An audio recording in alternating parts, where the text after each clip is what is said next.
The relentless northern wind howled through the skeletal trees, bending their frost-bitten branches under the weight of the season's cruelty. A solitary figure lumbered through the snow, its thick fur matted with ice, its steps sluggish, barely lifting from the crusted surface of the frozen earth. This was no longer the mighty creature that once ruled the vast expanse of the boreal wilderness. The old bear's ribs pressed against his skin, his frame withered from hunger. His massive paws, once lethal instruments of power, trembled under his own weight. For years, he had roamed these lands, knowing every river bend, every cave where warmth could still be found. But time had turned against him. Prey had become scarce. The cold gnawed at his bones, each breath a visible struggle against the frost. His den had been claimed by younger, stronger rivals. Forced into exile, he wandered, the memories of his former strength reduced to echoes in his weakening mind. Days passed in a desperate haze. He scavenged for remnants, half-eaten carcasses, roots buried beneath the snow, anything to sustain the dwindling ember of his life. But the land was unforgiving. The scars from past battles ran deep across his body, and his dulled claws could no longer carve a place for himself in a world that had moved on without him. Miles away, in a small ranger station nestled at the edge of the taiga, two conservationists studied a set of grainy images captured by a motion sensor camera. The footage revealed the emaciated bear trudging through the snow, his fur patchy, his gait weak. Marta, a seasoned wildlife biologist, leaned forward, her brow furrowed. "He won't make it through the next blizzard," she murmured. Beside her, Jonas, a tracker with years of experience, nodded in agreement. "We need to act fast. If we wait too long, we'll be finding his frozen carcass instead of helping him."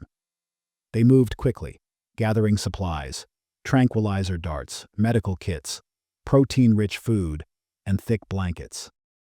The plan was simple, but perilous. They had to locate the bear, assess his condition, and safely transport him to the rehabilitation center miles away. The terrain was treacherous, the temperatures merciless, but hesitation was not an option. Setting out at dawn, they followed the bear's fading tracks, weaving through snow-covered thickets and frozen streams. Jonas led the way, his trained eyes scanning for signs of movement. Marta, clutching the tranquilizer gun, stayed close, her pulse steady, but her mind racing. Hours passed before they spotted him. A shadow against the white expanse, his massive frame barely distinguishable from the ice-laden trees. The bear barely reacted to their presence. He lifted his head slightly, his dull eyes registering the approach but lacking the energy to flee. Jonas inhaled sharply. "He's worse off than I thought." Marta steadied her grip, carefully adjusting her aim before pulling the trigger. The dart struck cleanly, and within moments, the bear's weary body sagged, succumbing to the sedative. Approaching cautiously, they examined his condition. His fur was riddled with scars, his breath shallow, his body dangerously thin beneath his thick coat. Marta ran a gloved hand along his side, feeling each protruding rib. "He's been starving for weeks. We need to move him now." Working swiftly, they secured the bear onto a reinforced sled, fastening the restraints just enough to keep him from hurting himself should he stir. The trek back was slow, each step a battle against the elements. The wind screamed around them, threatening to steal their warmth, but they pressed on. The bear, though unconscious, seemed to weigh heavier with every mile. By the time they reached the station, exhaustion gnawed at their bodies, but there was no time to rest. The medical team was already waiting, ready to tend to the fallen giant. They administered fluids, treated his wounds, and monitored his vitals as he lay in the warmth of an enclosed shelter. Hours passed before he stirred, his weary gaze meeting Marta's for a fleeting moment before sleep reclaimed him. The coming days would be critical. He would need time to regain his strength, to heal from the battle scars life had left upon him. But here, at least, he had a chance, a final chance to live beyond the cold grasp of an unforgiving wilderness. The bear's recovery was slow, but the first signs of improvement gave the team hope. He slept for hours on end, his body finally allowed to rest without the threat of hunger or cold. Each day, Marta observed his progress, documenting every small victory. The first time he lifted his head on his own. The first meal he finished without hesitation. The subtle return of strength in his limbs. His coat, once dull and lifeless, began to regain its luster as the nutrients took effect. Outside the enclosure, Jonas studied the bear's movements carefully. He's regaining some muscle mass, but we're not out of the woods yet.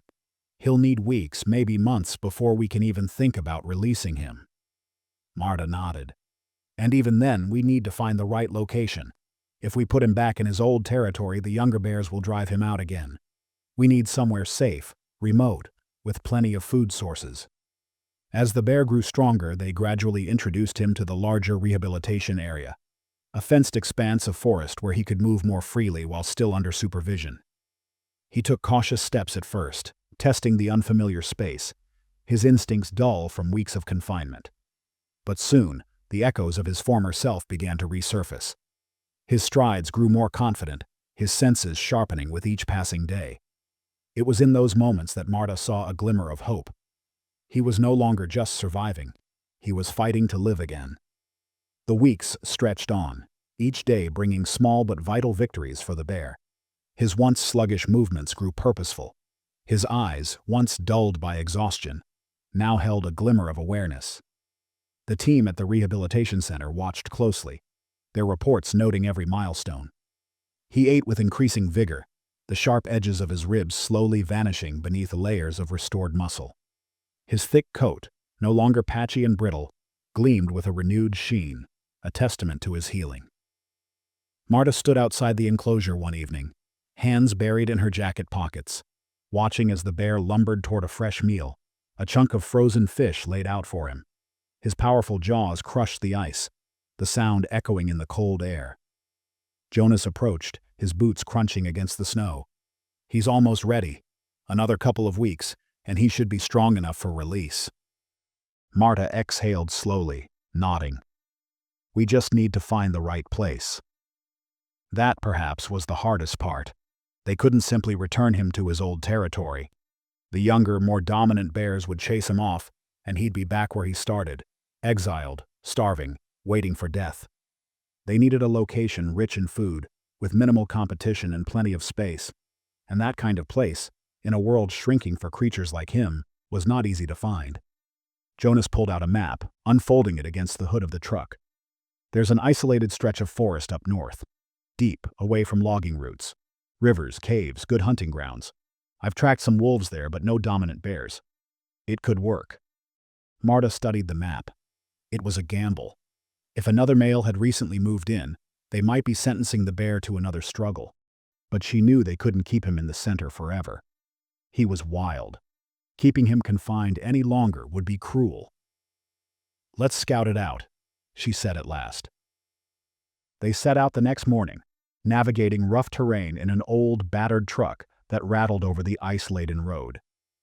As they neared the proposed release site, they abandoned the vehicle and proceeded on foot, carefully examining the land. It was promising.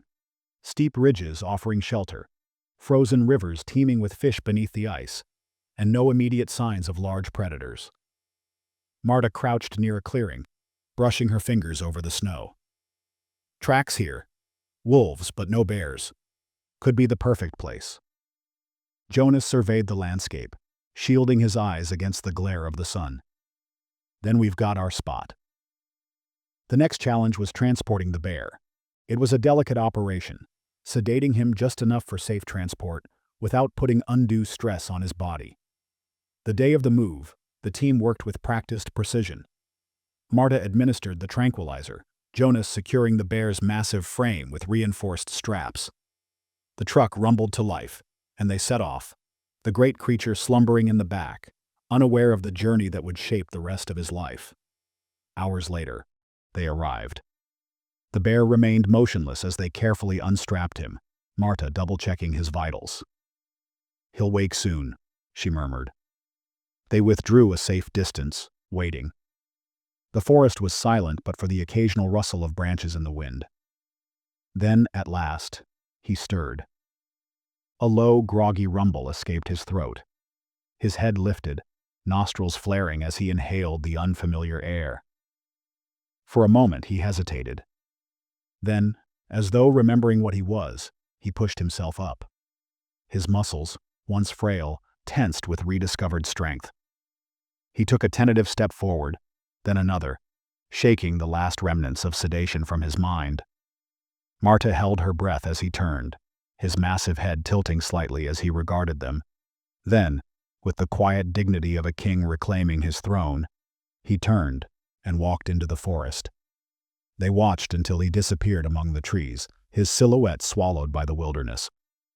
Marta exhaled, the tension in her chest finally releasing. Jonas clapped her shoulder. "We did it." But even as they stood in the quiet aftermath, Marta couldn't help but wonder what the future held for him.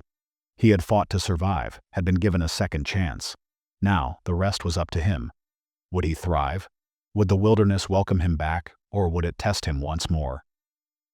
The following days brought a strange quiet to the rehabilitation center. Marta found herself wandering to the enclosure out of habit, only to be met with emptiness. It was a relief, she reminded herself. The bear belonged in the wild. But that didn't stop the unease curling in her chest. A week later, she found herself back in the forest, unable to resist the urge to check on him. Jonas accompanied her, though he hid his concern behind a facade of practicality. "We'll just look for tracks, see if he's adjusting. Nothing more." The landscape was vast, unforgiving, but not unfamiliar. They moved carefully, scanning the ground for signs of passage. Hours passed before they found what they were looking for, a fresh set of prints leading toward a ravine. Marta knelt, fingers grazing the indentations in the snow. "He came through here recently, still moving well." Jonas crouched beside her, eyes narrowing. "But he's not alone. See these? Wolf tracks. A pack's been following him." A cold weight settled in Marta's stomach. Wolves wouldn't challenge a healthy bear, but one still regaining his strength? That was a different story. They followed the tracks further, adrenaline mounting. Then, in the distance, a movement, a flash of fur between the trees. The bear. He was standing at the edge of a frozen river, his posture tense. Opposite him, half hidden by the underbrush, a pack of wolves lingered, their yellow eyes gleaming in the fading light. The standoff sent a chill through Marta. The wolves were testing him, waiting for weakness. Jonas muttered a curse under his breath. "We should leave. If we interfere now, we do more harm than good." But Marta couldn't look away. The bear, their bear, the one they had fought to save, stood his ground. A low growl rumbled from his chest, rolling through the air like distant thunder. The wolves hesitated. One took a tentative step forward, lips curling back, only for the bear to lunge. Not a reckless charge, but a deliberate, powerful move that sent the wolf skittering back with a startled yelp. A tense silence followed. Then, as if coming to a mutual understanding, the pack slowly dispersed, fading into the trees. The bear remained still for a long moment before turning away, his movements steady, assured. He had won this battle, at least for now. Marta let out a breath she hadn't realized she was holding. "He's going to be okay." Jonas nodded. "Yeah, he is."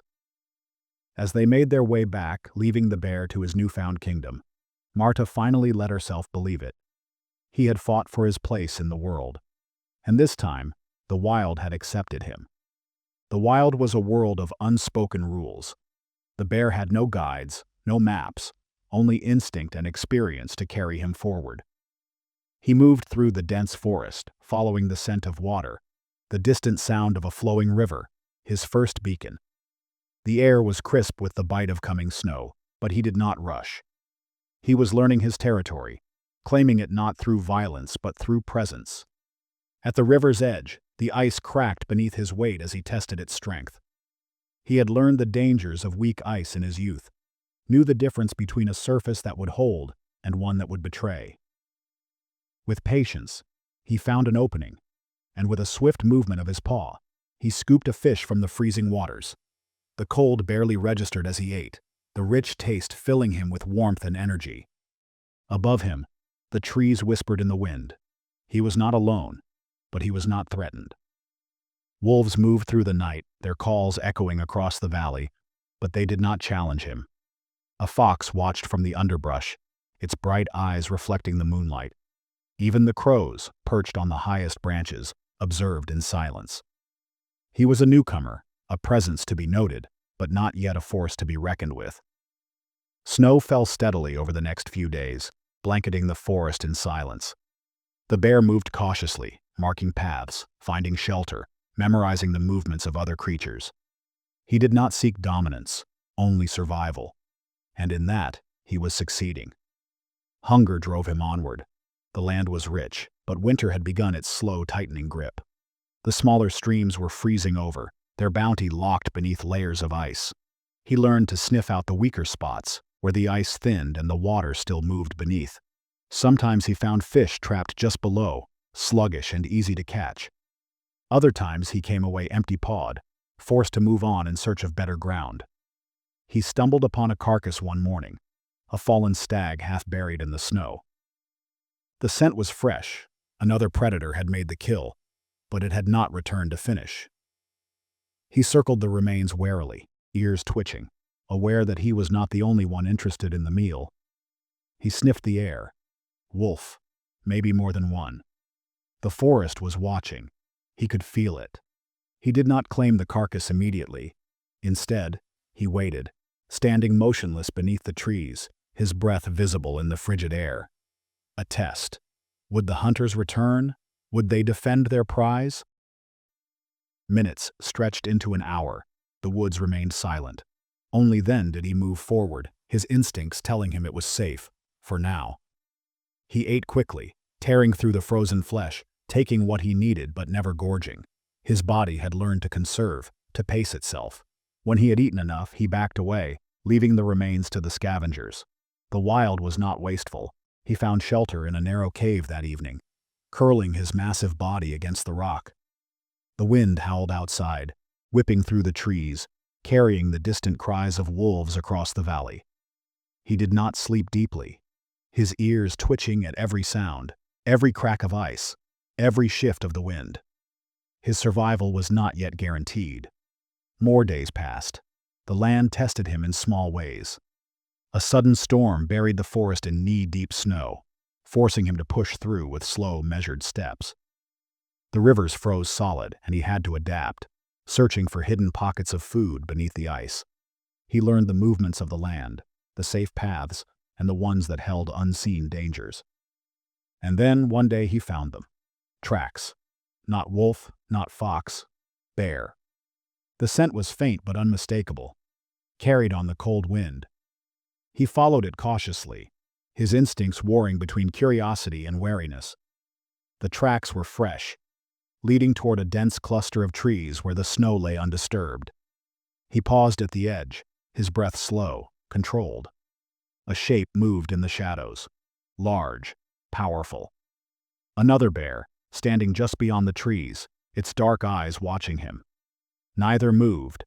The air between them was heavy with silent understanding. This was not a challenge. Not yet. The other bear huffed, a low, rumbling sound that sent a shiver down his spine. A warning, but not an attack. It stepped back, disappearing into the trees, leaving only the echo of its presence behind. He exhaled. For the first time, he felt something beyond mere survival. Belonging. He had fought for this. Had endured, had adapted, had learned the language of the wild once more. This was his home now, and he was ready.